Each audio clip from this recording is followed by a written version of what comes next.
Voilà, heureux de ouvrir la parole de Dieu avec vous, en espérant que cela puisse nous encourager, en espérant que cela puisse affermir notre foi et nous aider à aller plus loin avec le Seigneur et dans la grâce de Dieu. Que le Seigneur vous bénisse. J'aimerais qu'on ouvre ensemble dans l'évangile de Matthieu. Alors, vous connaissez bien ce texte, Matthieu chapitre 5 et le verset 13. Matthieu chapitre 5, le verset 13.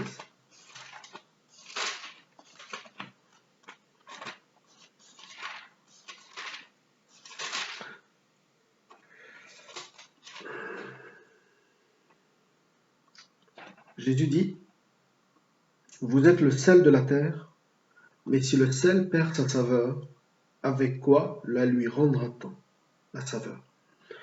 Il ne sert plus qu'à être jeté dehors et piétiné par les hommes. Vous êtes la lumière du monde. Une ville située sur une montagne ne peut être cachée, et on n'allume pas non plus une lampe pour la mettre sous un seau, mais on la met sur son support, et elle éclaire tous ceux qui sont dans la maison. Que de la même manière, votre lumière brille devant les hommes, afin qu'ils voient votre belle manière d'agir, et qu'ainsi ils célèbrent la gloire de votre Père céleste. Amen. J'aime beaucoup quand Jésus dit, de la même manière, votre lumière brille devant les hommes. Je voulais partager avec vous 3 points qui nous parlent d'impacter notre monde, votre entourage. Et j'ai intitulé notre méditation les 3 points pour impacter notre monde. Les 3 points pour impacter notre monde. Quand j'entends Jésus dire que votre lumière brille devant les hommes, afin qu'il glorifie votre Père céleste, le jour où il les visitera, dit l'apôtre Pierre par la suite, eh bien, cela nous parle d'impact. Cela nous parle d'impact, d'influence, que votre lumière brille. Vous êtes le sel, vous êtes la lumière. Et donc, cela montre que le chrétien est quelqu'un qui influence. Vous savez, il y a un nouveau métier aujourd'hui qu'on voit sur YouTube, c'est ce qu'on appelle un influenceur. Et on a dénoté chez eux, souvent ce sont des jeunes hommes et des jeunes filles, on a dénoté une certaine influence. Ils sont capables d'influencer leur monde, ils sont capables d'influencer leur entourage. Et quand Jésus dit que le chrétien, que notre lumière doit briller devant les hommes, cela nous parle aussi d'influence ou pourquoi pas d'impact. Nous avons un entourage, nous avons un cercle de relations.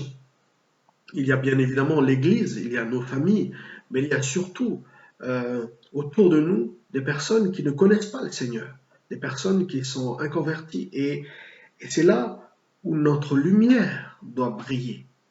Et finalement, c'est cela le disciple, son but. Son but, c'est ce que Jésus a dit avant de partir au ciel. Il a dit à ses disciples, eh bien, allez par tout le monde, prêchez la bonne nouvelle à toute la création. Celui qui croira et qui sera baptisé, sera sauvé. Il va dire aussi, allez faites de toutes les nations des disciples, baptisez-les au nom du Père, du Fils et du Saint-Esprit, enseignez-leur à observer tout ce que je vous ai prescrit, et voici, je suis avec vous tous les jours jusqu'à la fin du monde. Matthieu 28, versets 18, 19 et 20, pardon. Et il parle de cela. Et je crois que, frères et sœurs, nous devons avoir un impact. C'est pour ça que j'ai intitulé notre méditation ce matin, les 3 points pour impacter le monde. J'en ai noté 3, mais peut-être que la liste n'est pas exhaustive. En tout cas, c'est déjà pas mal.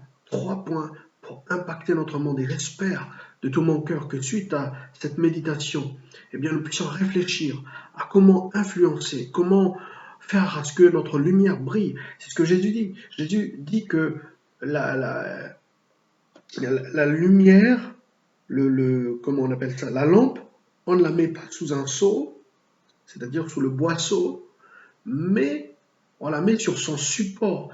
sur quoi elle a été destinée pour que toute la maison brille. Et finalement, si nous sommes des lumières dans ce monde, eh bien, il y a des supports sur lesquels nous devons être pour pouvoir impacter le monde. Peut-être que aujourd'hui, je vais vous présenter 3 supports, trois points, mais peut-être qu'il y en a d'autres. Mais le but, c'est d'éclairer la maison. Le but, c'est d'éclairer. Le but, c'est de briller. Bien évidemment, pas pour nous glorifier, parce que qui dit influence, forcément, les regards sont tournés vers nous, mais c'est la lumière qui doit briller, la lumière en nous, que votre lumière brille. Voilà donc, c'est cela que j'aimerais partager avec vous, bien très simplement, pour que le Seigneur puisse nous bénir au travers de ces textes. Voici la définition que donne le dictionnaire du mot impact. Collision, heurte, effet produit par une action exercée. Il y a quelque chose. Quand il y a eu collision, il y a des traces. On laisse des traces. Jésus a fait de nous, c'est Jésus qui a fait de nous le sel de la terre et la lumière du monde. Et il évoque l'impact. Il évoque l'impact que le chrétien doit avoir dans notre monde. Le chrétien est né de nouveau. Là, on ne va pas cesser de le dire. Le chrétien est né de nouveau. Il a dans sa nature le Christ. Et comme il a dans sa nature la vie éternelle que lui a donnée Jésus-Christ, il a en lui l'Esprit de Dieu. Finalement, il a en lui Christ qui lui-même a impacté le monde le jour où il est venu. En 3 années et demie, Jésus a impacté le monde comme jamais. Et si le chrétien a en lui l'Esprit de Christ, finalement, sa destinée, c'est d'être comme le Christ sur la terre. Et du coup, d'impacter aussi son monde, comme Christ a impacté le monde. C'est notre but, frères et sœurs. L'exemple modèle du chrétien qui a impacté le monde, on peut prendre comme exemple l'exemple de l'apôtre Paul. Bien évidemment, je ne parle pas de l'envergure de son ministère, mais je parle de son modèle de vie. C'est un exemple de vie qui a impacté le monde. Et on peut trouver dans son caractère ou dans son attitude ou dans sa façon de faire parfois des moyens pour nous-mêmes aussi impacter notre monde.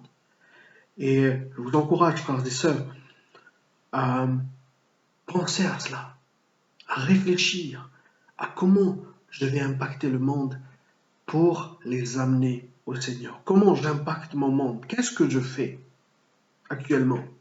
Qu'est-ce que je fais actuellement qui influence, dans le bon sens du terme, le monde? Ou plutôt, on peut se poser aussi la question, est-ce que c'est moi qui influence les autres ou est-ce que c'est la compagnie des autres qui m'influence? Est-ce que c'est le monde qui m'influence ou est-ce que c'est moi qui influence le monde? Est-ce que c'est ma lumière qui influence le monde? C'est une grande question. Vraiment, je vais vous encourager de la part du Seigneur. Le Seigneur nous a destinés à impacter notre monde. À impacter notre monde. À influencer, que votre lumière brille.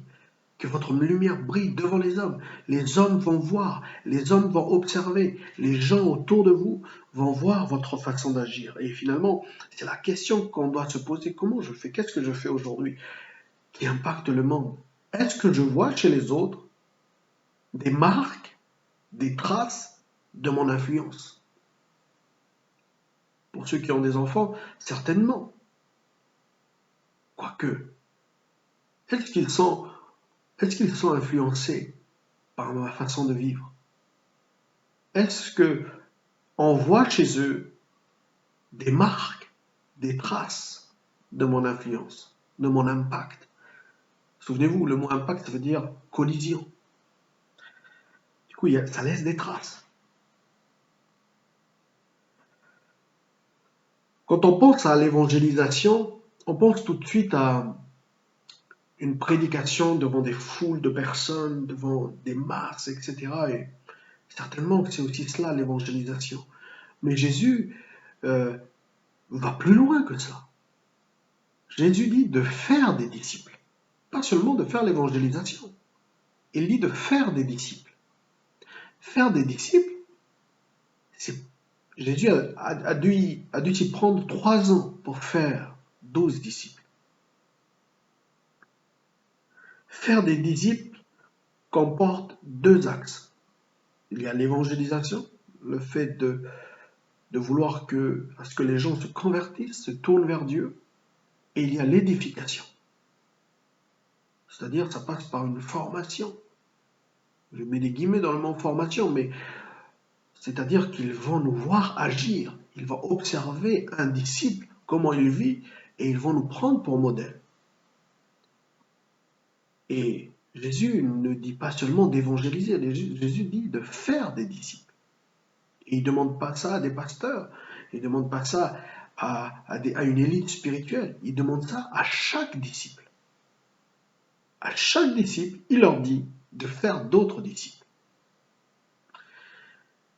Et voici 3 points peut-être qui vont nous aider à impacter le monde. Est-ce que j'exerce une influence telle une lumière dans les ténèbres? Même si elle est petite, la lumière, vous remarquerez que dans l'épaisse ténèbres, elle a son impact. Même la petite lumière dans d'épaisses ténèbres a son impact. Entre guillemets, le petit disciple, si je peux me permettre cette expression-là. Le disciple, voilà, qui n'est pas, on va dire, l'élite spirituelle, mais qui est juste disciple de Christ, comme Ananias. Ananias, l'apôtre Paul disait de lui, c'était un disciple. Et c'est Ananias qui va convertir l'apôtre Paul, enfin qui va le baptiser, juste après le chemin de Damas. Alors voici mes 3 points. En fait, pour faire un disciple, il faut déjà en être un. Mais mon premier point, c'est d'être convaincu de ce que je crois. Être convaincu moi-même de ce que je crois. Vous savez, il y a beaucoup de choses qui sont intéressantes dans le monde. Il y a beaucoup de choses m'intéressent. Peut-être que vous êtes un petit peu observateur comme moi, on observe ce qui se passe dans le monde et c'est vrai qu'il y a des choses intéressantes. Mais ça m'intéresse, mais je ne veux pas aller plus loin. En revanche, lorsque quelqu'un vient me présenter sa passion, son sport, son métier en étant passionné, en étant convaincu que il croit à ce qu'il dit, à ce qu'il fait, il est convaincu de ce qu'il fait, ça rend encore plus intéressant. Ça rend encore plus intéressant. Allez discuter avec un passionné, même si vous n'aimez pas le vélo, il va vous parler de vélo de façon à ce que cela vous intéresse au moins un tout petit peu. Mais c'est quoi qui a transmis cela? Eh bien, c'est sa conviction. C'est sa conviction. C'est sa façon à lui de transmettre la chose montre qu'il était vraiment convaincu. Même si on n'aime pas le vélo, le jour où on va croiser un passionné de vélo qui va nous raconter cela, eh bien, tellement il est convaincu, il va réussir à transmettre quelque chose.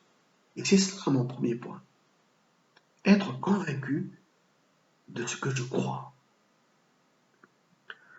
Le problème un des problèmes avec l'évangélisation aujourd'hui, c'est que souvent, on présente un message que l'on vit à moitié, ou un message que l'on croit plus trop vraiment.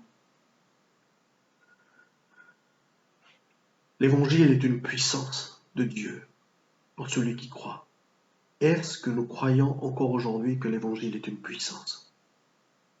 Que lorsqu'on témoigne à quelqu'un, que lorsqu'on présente Jésus, lorsqu'on présente l'évangile, c'est-à-dire un Dieu qui nous aime, un Dieu qui aime les hommes, un Dieu qui aime sa créature, mais sa créature est pécheresse.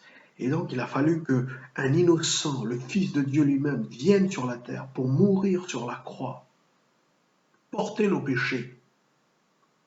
Et par cet acte expiatoire de la croix, chacun en mettant sa confiance en Jésus peut être sauvé pour recevoir la vie éternelle. Est-ce que nous sommes encore convaincus de ce message? Est-ce que nous sommes encore convaincus que ce message peut transformer une vie, peut changer toute une famille? Eh bien, ça doit se voir, ça doit s'entendre, ça doit même se ressentir, ça transpire. Parce qu'on est convaincus nous-mêmes par le message que nous apportons. C'est le message qui nous a convaincus de péché, c'est le message qui nous a convaincus, enfin je l'espère, c'est le message qui nous a convaincus de péché, qui nous a amenés à la vie éternelle. Est-ce que nous croyons encore en sa puissance? Est-ce que nous croyons encore en sa vitalité? Frères et sœurs, si nous venons prêcher un évangile, mais que l'on croit à moitié, c'est-à-dire on va croire à moitié à son impact. Ouais, Jésus guérit encore aujourd'hui, mais voilà. Non, Jésus guérit, la Bible le dit. C'est pas moi qui va guérir, c'est Jésus qui va guérir. C'est pas l'homme qui prêche qui va guérir, c'est Jésus qui va guérir. C'est pas l'homme qui prêche qui va sauver, c'est Jésus qui va sauver. Ce n'est pas le messager qui va transformer une famille ou transformer un cœur, c'est Dieu. Et heureusement que c'est Dieu. Et du coup, comme je suis convaincu de qui est Dieu, eh bien ça doit apporter une force à celui qui prêche. Sommes-nous convaincus de ce que nous vivons? Et du coup, sommes-nous convaincus de ce que nous prêchons, de ce que nous témoignons? C'est vrai, il n'y a plus trop de...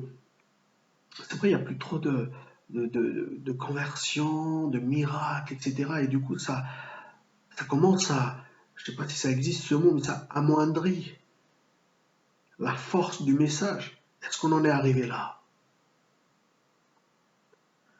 Eh bien, ce que Dieu nous propose, si on en est arrivé là, eh bien, c'est de renouveler notre communion avec lui, d'aller au contact, aux sources d'eau vive, d'aller au contact auprès de Dieu, parce que je suis certain d'une chose, si le monde, si tout ce qui nous entoure ne témoigne pas en notre faveur, en allant auprès de Dieu, je vous rassure, je vous assure que votre foi va être renouvelée. Et la force de votre message va être encore plus forte, va impacter. Voilà mon premier point pour impacter notre monde, être convaincu de ce que l'on croit et de ce que l'on prêche. Imaginez que je vais prêcher un dimanche et que je ne suis plus trop convaincu parce que je prêche. Je vais amoindrir le message lui-même et je ne vais pas être convaincant. Deuxième point, faire des disciples, c'est que les gens vont suivre Jésus. Et mon deuxième point, c'est être quelqu'un qui inspire confiance. Est-ce que vous êtes quelqu'un qui inspire confiance?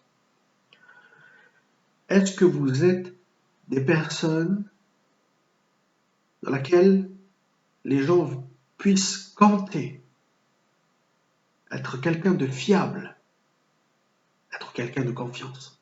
Parce que les gens ne connaissent pas Jésus, mais les gens vous connaissent. Ils ne connaissent pas Jésus personnellement, pas encore, mais ils ont besoin de quelqu'un qui les guide. Et ce guide, finalement, doit inspirer confiance. Quand quelqu'un est mon guide, je ne vais pas confier ma vie à n'importe qui. Je ne vais pas confier mes secrets, mon cœur à n'importe qui, mais à quelqu'un de confiance. En d'autres termes, avant qu'ils ne suivent Jésus, il faut qu'ils suivent le chrétien. Autant Jésus est le chemin vers le Père, autant les chrétiens sont les chemins vers le Christ. C'est pour ça qu'on les appelle les petits Christ. Ils sont les guides pour amener les gens vers Christ. Donc si vous êtes un guide, si vous êtes une lumière, est-ce que vous êtes quelqu'un qui inspire confiance? Il faut inspirer confiance. La confiance est un résultat unique, entre deux individus uniques. Je souligne bien ce mot. Parce que l'unicité fait que je vais faire confiance à lui, mais pas à l'autre. Il y a une exclusivité. Vous avez réussi à tisser une relation qui fait que lui, je vais plus faire confiance à lui qu'à l'autre. Il y a une exclusivité. C'est pour ça que la confiance est unique. C'est une relation unique. La confiance, c'est permettre à l'autre de baisser ses gardes. Et faut plus que le charisme, il faut plus que la logique. C'est pour ça que je dis que c'est unique. Parfois, il faut de la bienveillance et beaucoup de compassion. Être vrai, être sincère, être humain. Oui, parce que on n'est pas Christ, on est des petits Christ. Nous sommes des êtres humains ordinaires, bien évidemment changés par la puissance de Dieu, mais nous demeurons des êtres humains. Et nous devons inspirer confiance, nous devons être accessibles. Est-ce que nous avons une relation avec Jésus tous les jours pour pouvoir présenter Jésus à quelqu'un, à celui qui va vous faire confiance? Alors, êtes-vous quelqu'un qui inspire confiance? C'est-à-dire quelqu'un de mature spirituellement. Une maturité spirituelle, quelqu'un de mûr. Les gens ne vont pas vous suivre et vous n'allez pas impacter votre entourage si vous n'inspirez pas confiance. Beaucoup plus aujourd'hui. Regardez comment on est méfiant aujourd'hui. Dernièrement, j'étais dans un petit parc avec le petit Pierre et je voulais, le petit Pierre, mon fils, et on jouait, et puis il y a une dame qui vient avec ses deux enfants, ou je crois que c'est une nounou, je sais pas trop, mais pas un mot, même pas un regard, moi qui voulais peut-être témoigner un tout petit peu, mais je voulais pas rentrer dedans, donc pas un mot, pas un regard. Elle était méfiante. Et ils ont duré que très peu de temps et sont repartis tout de suite après. Bon, vous allez me dire, on est dans une période de crise sanitaire, etc. Il y a le virus, l'épidémie, tout cela, mais bon, même pas un regard. Les gens se méfient. Peut-être qu'ils ont raison, peut-être qu'ils ont tort. Mais la confiance, elle se crée, elle est unique et elle se crée quand vous inspirez confiance, quand une personne inspire confiance. Alors, comment faire pour inspirer confiance? Je l'ai dit tout à l'heure, être vrai, être bienveillant, être compatissant, être authentique dans le sens où il faut être être honnête avec les gens, être honnête sur nous-mêmes, être honnête avec les autres. Et avoir une relation avec Jésus tous les jours pour pouvoir présenter Jésus comme il le faut. Vous savez, beaucoup disent qu'ils connaissent Jésus, mais n'ont pas de temps pour lui, n'ont pas de temps avec lui. Et quand ils présentent Jésus, eh bien, ils présentent Jésus comme on leur a présenté. C'est-à-dire, ils ont écouté quelque chose d'un intermédiaire et ils vont le transmettre. Mais ce n'est pas eux-mêmes qui l'ont reçu. Je ne sais pas si vous voyez ce que je veux dire. Mais en tout cas, je pense que pour présenter quelqu'un comme il se doit, il faut le connaître personnellement et chercher à le connaître personnellement. Alors voilà, mon deuxième point, inspirer confiance. Et enfin, troisième point, qui n'est pas des moindres, aimez votre communauté. C'est un verset de la Bible. Si vous avez de l'amour les uns pour les autres, ils sauront que vous êtes mes disciples. Jean 13, verset 35. Quand on a de l'amour pour les autres disciples, et particulièrement les disciples de notre communauté, c'est-à-dire de l'Église. Si nous aimons notre Église locale, eh bien c'est là qu'ils sauront que nous sommes disciples. Et c'est mon troisième point pour impacter notre monde. Si vous avez de l'amour les uns pour les autres. Beaucoup de gens, j'ai noté, beaucoup de gens voudraient que leurs proches viennent à l'église. Mais eux-mêmes n'ont pas beaucoup d'entrain pour venir à l'église.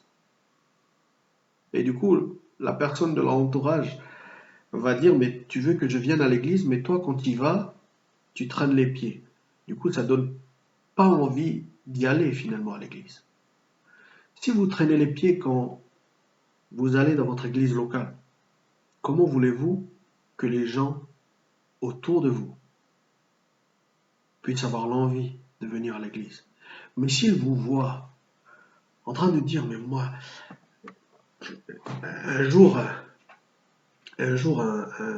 quand j'étais livreur de pizza, je travaillais dans une pizzeria et il y a une personne qui me disait, mais qu'est-ce que tu fais toi les week-ends? Et moi je lui ai répondu, le week-end, moi je fais la fête. Parce qu'il voyait qu'on était les deux jeunes et je fais la fête. Elle dit, ah bon? Ben, moi aussi je fais la fête. Si tu veux, je peux t'inviter. On a des amis, on va aux boîtes de nuit, tout ça. Je dis, non, non, non. Moi je me réjouis à l'église avec des frères et sœurs. J'ai des frères et sœurs. Et pourtant, euh, Dieu sait qu'ils ne sont pas des gens parfaits. Mais quelle joie de les retrouver le samedi avec les jeunes, le dimanche avec toute l'église. Et c'est pour ça que je lui ai dit, bien sûr, euh, dans l'ironie, je lui ai dit que je faisais la fête, c'est-à-dire je me réjouissais avec mes frères et sœurs. J'aimais bien aller à l'église et j'aime encore. Donc, non pas que j'aime bien aller dans le bâtiment où j'ai une préférence pour le chant, etc. Non, c'est autant d'aller à la rencontre de Dieu que d'aller aussi à la rencontre de mes frères et sœurs. Et quand ils voient cet amour-là que nous avons envers l'Église, cet amour-là pour l'Église locale, eh bien c'est aussi un moyen d'impacter les autres. Je dis, mais il y a quelque chose. Il y a quelque chose qui le pousse à aller les dimanches comme cela. Mais s'il vous voit en traînant les pieds les dimanches, oh, encore à l'église, etc., ben, il faut vraiment qu'il y ait un grand miracle pour que votre entourage vienne à l'église. Si déjà vous traînez les pieds en venant à l'église. Voilà, c'est vraiment pour que nous soyons encouragés, frères et sœurs. Voilà les trois impacts. Être convaincu de ce que l'on croit et de ce que l'on prêche, du coup. Deuxième, c'est d'inspirer confiance autour de nous. Et la troisième, c'est d'aimer les autres disciples. Et particulièrement les disciples de notre église locale, parce que c'est vrai que les disciples de Christ, il y en a dans le monde entier. Mais les disciples que nous connaissons, c'est les disciples de l'église, de mon église. Alors, est-ce que vous êtes prêts à ce que votre lumière brille autour de vous? Est-ce que vous êtes prêts à ce que le sel, votre sel, puisse donner de la saveur autour de vous? La liste n'est pas exhaustive, mais si déjà on réfléchit à comment appliquer ces trois choses, au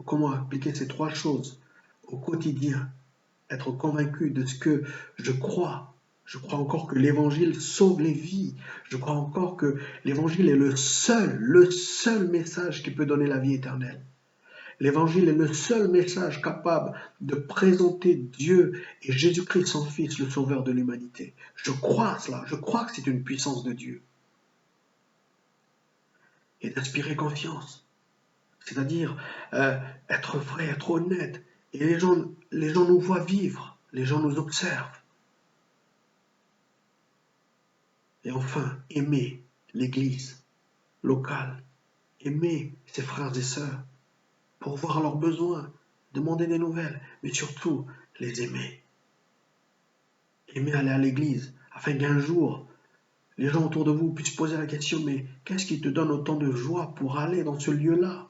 Pourtant, ce sont des gens banals, des gens qui n'ont pas beaucoup, peut-être, de carrière, on va dire ça comme cela. Même s'il y en a qui ont des carrières, mais évidemment, j'exagère en disant cela pour dire, surtout, si vous voulez impacter votre monde, vous voulez impacter autour de vous, croyez à ce que vous dites, croyez à ce que vous prêchez, aimez vos frères et sœurs et inspirez confiance. Je prie, Seigneur, tu veux de nous des frères et des disciples capables d'influencer notre monde, notre entourage. Je prie afin que le Saint-Esprit puisse communiquer cette force en nous, afin que nous puissions impacter le monde, nous puissions influencer au lieu d'être influencés par le monde. Au nom de Jésus-Christ, Seigneur, donne ta puissance à tes enfants. Bénis chacune d'entre nous et que le Saint-Esprit puisse nous éclairer également dans le nom puissant de Jésus-Christ. Amen.